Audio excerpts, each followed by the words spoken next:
nama saya Beatrice Varela Syukur dengan NIM 22021368. Di sini saya akan mempresentasikan atau menjelaskan terkait perhitungan jalan luar kota yang telah kelompok kami kerjakan. Selamat menonton video saya. Baik, di sini saya akan menjelaskan tentang hasil survei atau cara menghitung arus jalur luar kota, di mana di data geometrik yang teman-teman lihat di sini ada panjang segmen tinjauan dilihat dari atas dengan panjang 50,9 meter, dan lokasi survei yang kami ambil adalah Jalan Terusan Timoraya Kabupaten Kupang dengan tipe jalan 2/2, lebar jalan 7 meter dan panjang segmen 50 meter. Jadi kelompok kami mengambil jalan ini karena jalan ini merupakan salah satu jalan yang dilewati oleh bus atau kendaraan berat trans kabupaten. Dan di sini ada beberapa nama-nama surveyor dengan tugasnya masing-masing. Dan di sini adalah saya sendiri, Beatrice F. Syukur, dengan tugas menghitung hambatan arah menuju Polsek Tarus, bagian atau lajur kiri. Kemudian kita masuk pada data lalu lintas, di mana data lalu lintas yang pertama yaitu Jembatan Tarus Polsek Kupang Tengah. Di sini ada pembagian untuk golongan kendaraan, yaitu ada golongan 1, 2, 3, dan seterusnya sampai golongan ke-8. Kemudian data yang kita ambil adalah data langsung pada lapangan. Setelah itu, setelah kita mendapatkan datanya, maka kita akan mentotalkan semua kendaraannya. Contohnya seperti pada periode pengamatan jam 6 sampai jam 6.15 sudah ada 172 kendaraan yang lewat dengan golongannya masing-masing. Kemudian pada lokasi berikutnya yaitu lokasi Jembatan Tarus Polsek Kupang Tengah, arah jembatan dengan periode pengamatannya tiap 15 menit dan semua kendaraan yang lewat ada dari tiap golongan. Kemudian setelah kita tentukan dari tiap golongan, maka kendaraan-kendaraan yang lewat per 15 menit akan kita total. Dan dari hasil total antara kedua jalur atau lajur, maka kita akan totalkan semuanya, kita jumlahkan semuanya menjadi 331. Contoh yang diambil adalah pada pukul 6 sampai 6.15 pada jalur kiri dan jalur kanan. Kita jumlahkan kedua-duanya menjadi 331 kendaraan yang lewat pada 15 menit pertama. Kemudian kita akan menentukan arus per 4 interval, di mana caranya adalah kita jumlahkan semua total arus, total kendaraan dari 15 menit pertama sampai jam 7. Ini merupakan arus per 4 interval. Kemudian setelah kita totalkan, kita masukkan ke dalam tabel seperti yang ada di sini, dan kita akan jumlahkan semuanya per 4 interval. Begitu seterusnya. Lalu kita akan menentukan nilai atau maksimal dari totalnya. Kita tentukan di sini, di mana ini adalah merupakan nilai maksimal dari arus per 4 interval. Kemudian kita masuk dalam perhitungan hambatan samping. Jadi perhitungan hambatan samping yang pertama adalah pada Jembatan Tarus Polsek Kupang Tengah arah ke Tarus. Di sini ada beberapa faktor hambatan, yaitu pejalan kaki, kendaraan berhenti atau parkir, kendaraan masuk atau keluar, dan kendaraan melambat. Datanya ini kita ambil langsung pada lapangan, dan kemudian kita akan masukkan jumlah atau total dari hambatan-hambatan yang terjadi per 15 menit. Kemudian setelah kita tentukan atau kita masukkan nilai-nilainya kepada tiap faktor hambatan, maka kita akan menentukan hambatan dikali FK dengan rumusnya adalah pejalan kaki dikali 0,6 ditambah kendaraan berhenti dikali dengan 0,8 ditambah kendaraan masuk atau keluar dikali dengan 1 dan ditambah kendaraan melambat dikali dengan 0,4, kemudian didapatkan hasilnya 3,8.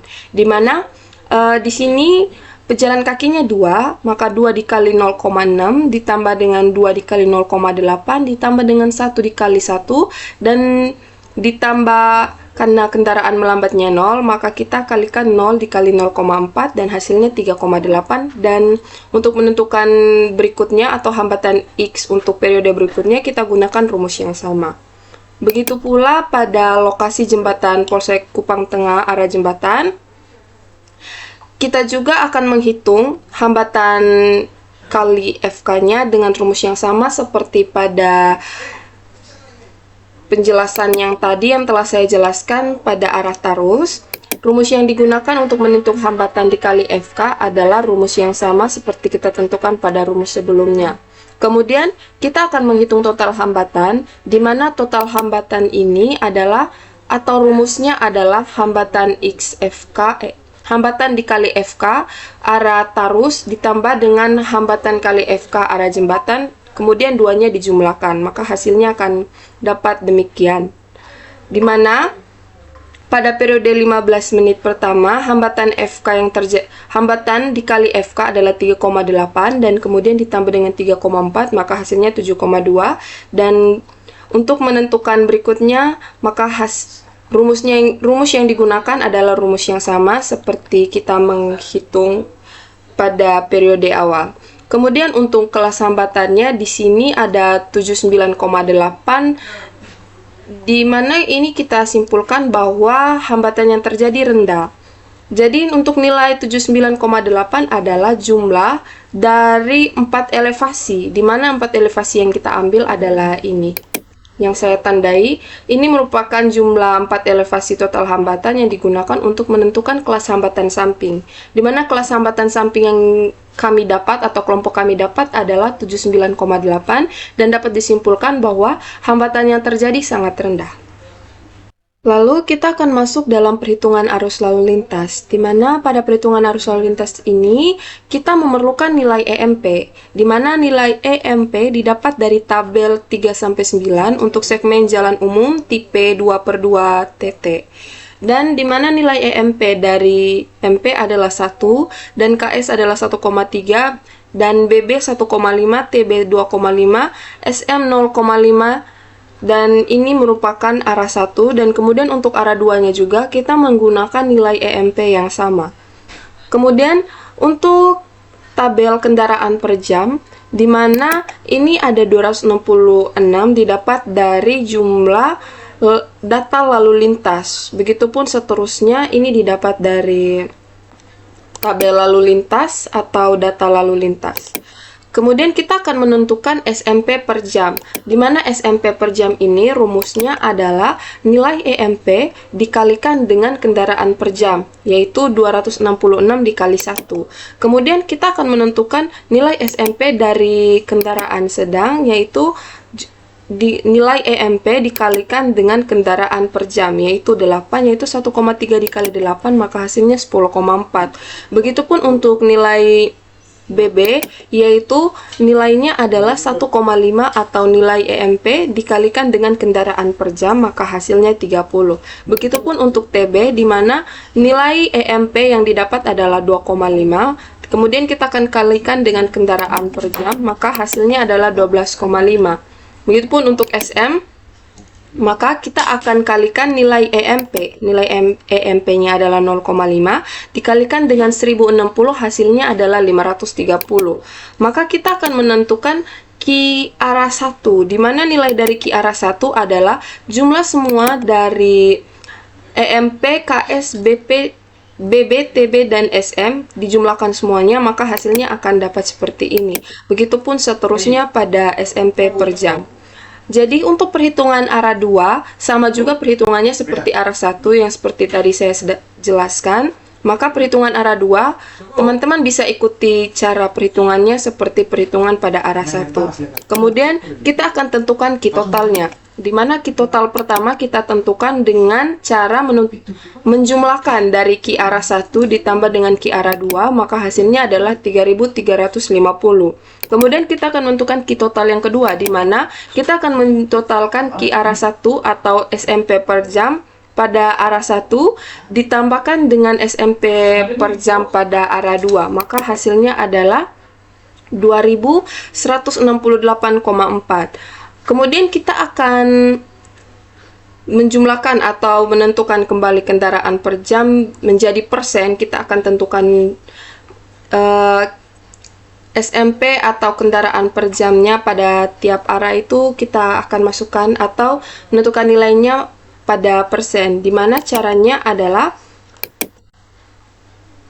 nilai Q arah 1 dibagi dengan Q total kemudian dikalikan 100%, dikalikan persen, maka hasilnya adalah 39%. Begitupun untuk penentuan pada arah 2, maka Q arah 2 dibagi dengan Q total, kemudian dikali persen, maka hasilnya 61%.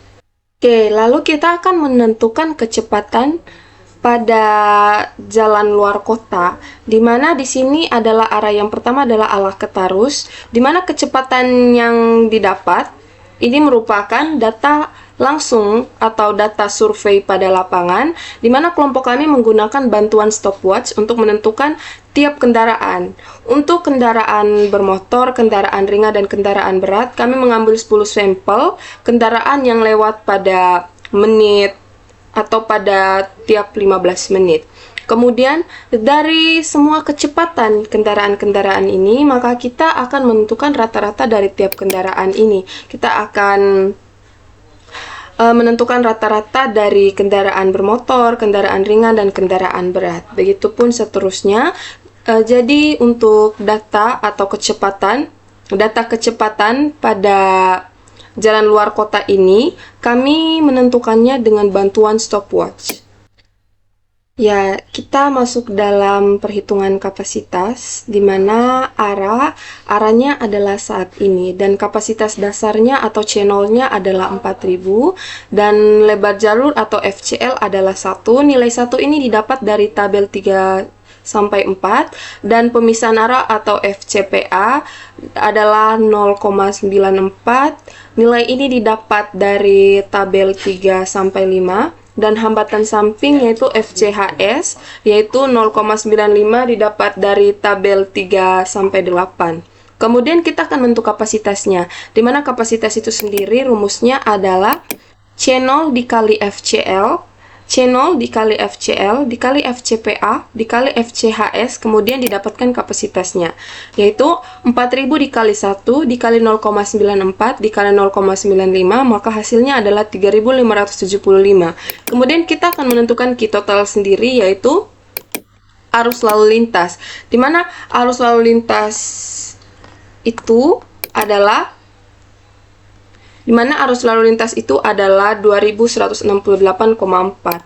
Kemudian kita akan menentukan derajat kejenuhan, di mana rumus dari derajat kejenuhan adalah Q total atau arus lalu lintas per kapasitas. Maka 2168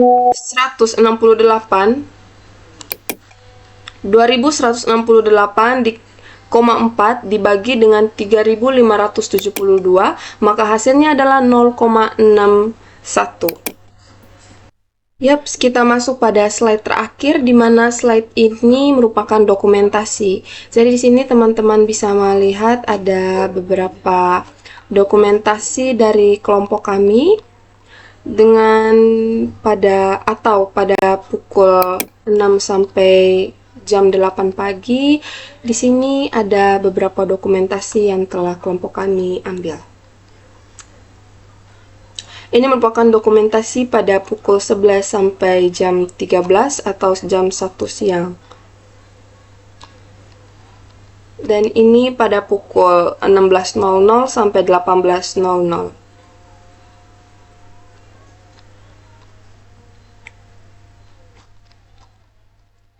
Baik, sekian presentasi dari saya. Terima kasih atas kesempatan atau waktu yang telah diluangkan untuk menonton video presentasi saya. Terima kasih.